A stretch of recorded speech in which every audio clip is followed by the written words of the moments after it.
Hi, I'm Jeun Ho Tsang, founder and CEO of Beyond Form. We're kicking off the first mini-series of 2025, and it's all about VC investing in the fashion and retail tech space.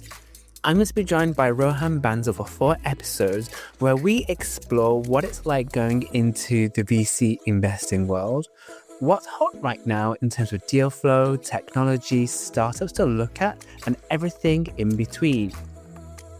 On today's episode, it's just me, myself, and I as I recap the key lessons learned from the VC series in conversation with Rohan Bansal. In this mini-series, we explored the path into venture capital, investing with Rohan's journey. We looked at the power of relationships. We looked at both sides of the coin from the VC's perspective and Rohan's many years of experience and what he expects as an investor when he's looking at pitch decks, when he's speaking to founders, and what he's expecting from startups overall.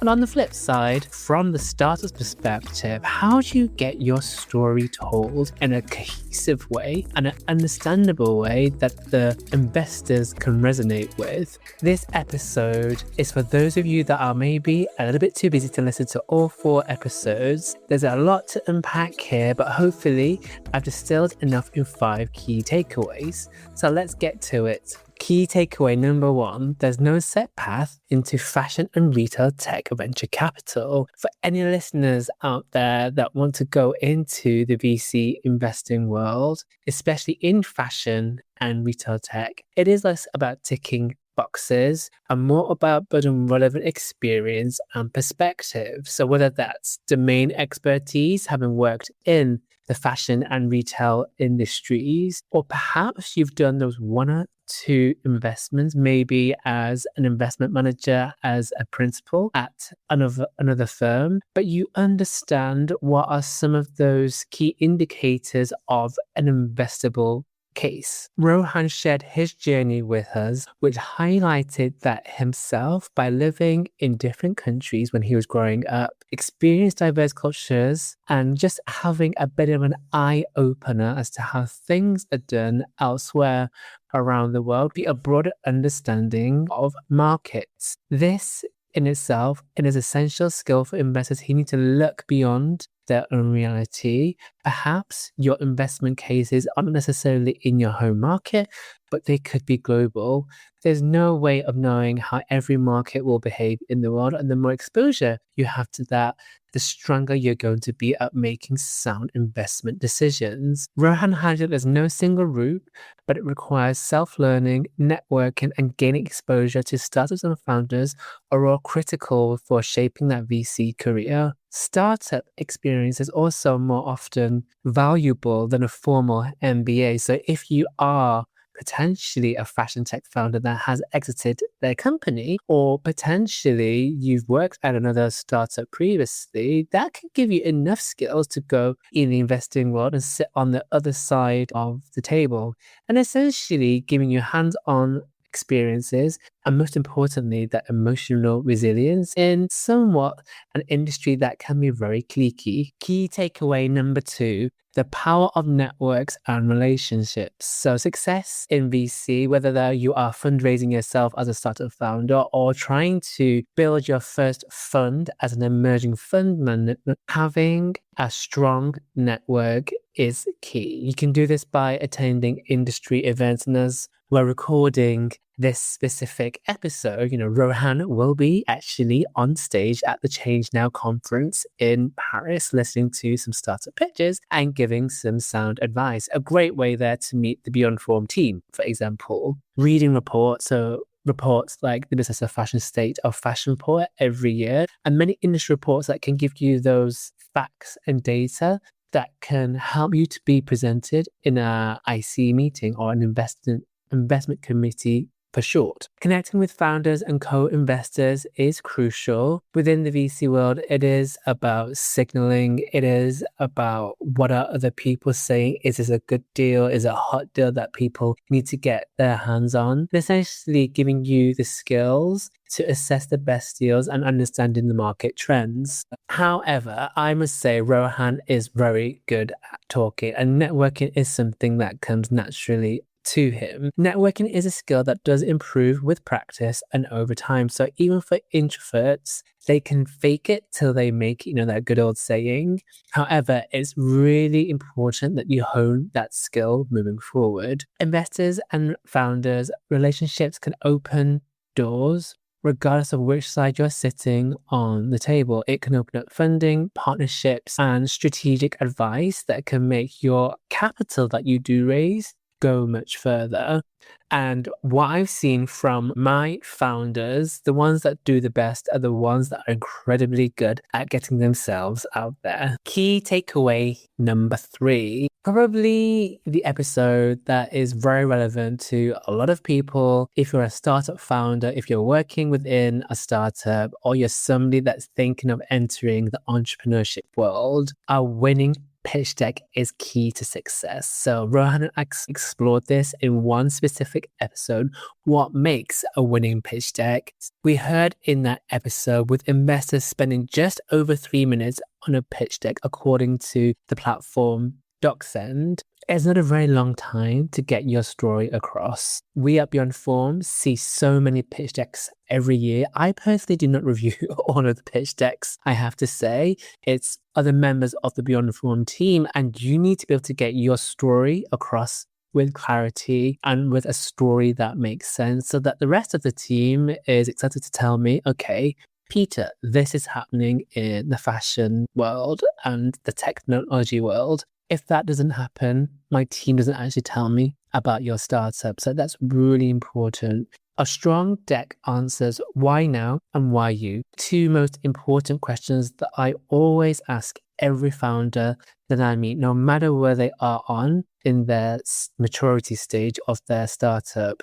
Without the answers to those 2 questions, it's very difficult for an investor or a potential client or a partner to really connect with you as a founder, as a startup. It's about connecting a founder's experience to the problem being solved and demonstrating that you really understand the market, that you know the trends in the market sizing, and so forth. In Rohan's opinion, when it comes to market sizing, for example, preferably using a bottom-up approach. Listen to the full episode to understand how he breaks that down. And as with anything within the entrepreneurial world and the venture world, it's a risky business, and we're constantly looking out for red flags. This can include co-founders with identical backgrounds. So, for example, I quite often see a full entire team made of tech backgrounds. I see a full team of salespeople without the tech background. Those are red flags because it means you have a skills gap within your team. And I want to understand, how are you going to make your startup even stronger by plugging in those gaps? Other red flags include unrealistic growth projections. You're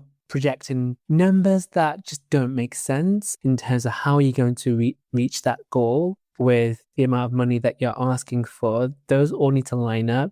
Disorganized decks in terms of structure often reflect disorganized thinking within the founder. And I have seen so many decks that are super disorganized. It is very difficult to follow that deck. And being a creative myself, the design and visual and the polish of the deck does matter, but obviously substance trumps everything else. So essentially, traction, your vision, and your credibility is what really counts.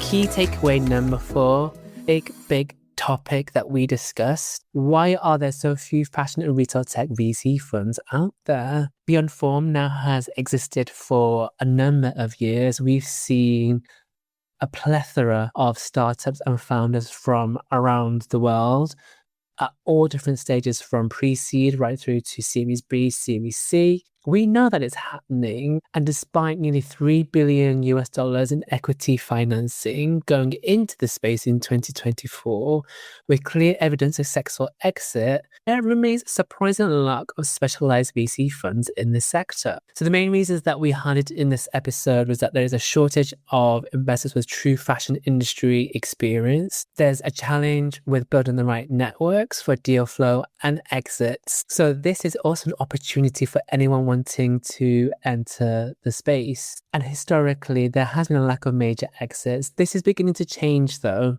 in recent years. What's alarming to me that there is a significant funding gap estimated to be between 20 to 30 billion US dollars annually. It's persisting, and closing it will require more people to enter the space, collaborating in the space between investors, corporations, fashion brands, government subsidies, government regulations, accelerators, and public funding. All of these stakeholders need to come together to make it work. And for generous VCs out there looking to enter the space, really think about plugging in a skills gap with in-house expertise of people that come from the industry, people that can advise them on what's happening in the space right now to be able to evaluate the best opportunities. And essentially what this tells us is that it's underlining the need for more sector-focused funds and deeper industry engagement. So I guess this is my rally call to anybody that's listening, that's wanted to enter into the space.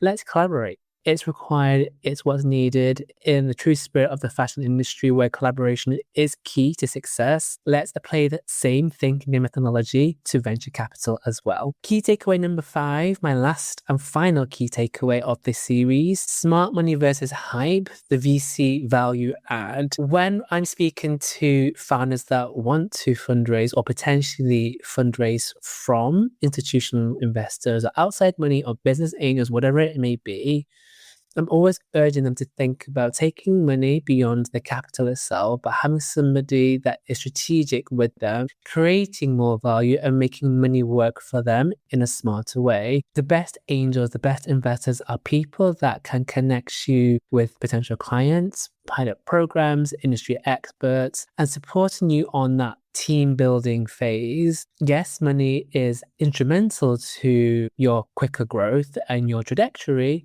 but what's going to give you more value are those things that money cannot buy. However, founders should be very wary of virtue signaling and seek investors who genuinely provide strategic value. So maybe speak to other founders that have come in contact with this specific investor previously, who's in their current portfolio, who they worked with, and really do your due diligence on them as well. As much as potential investors do due diligence on their potential investments, you can also flip the table and do that on them as well. Does this investment team or this person make sense for the growth of your company? The most important thing I would say is that try to find people that are not just there for the hype cycles. So, for example, 2020, 21, we saw a hype cycle happening within digital fashion. This obviously worked in the short term, but in the long term, not so much. So find people that will go with you for the long haul, that long-term vision, those long-term trends and those long-term market shifts. Thinking about building a sustainable business model are not what's just hot right now. We know that sector specialists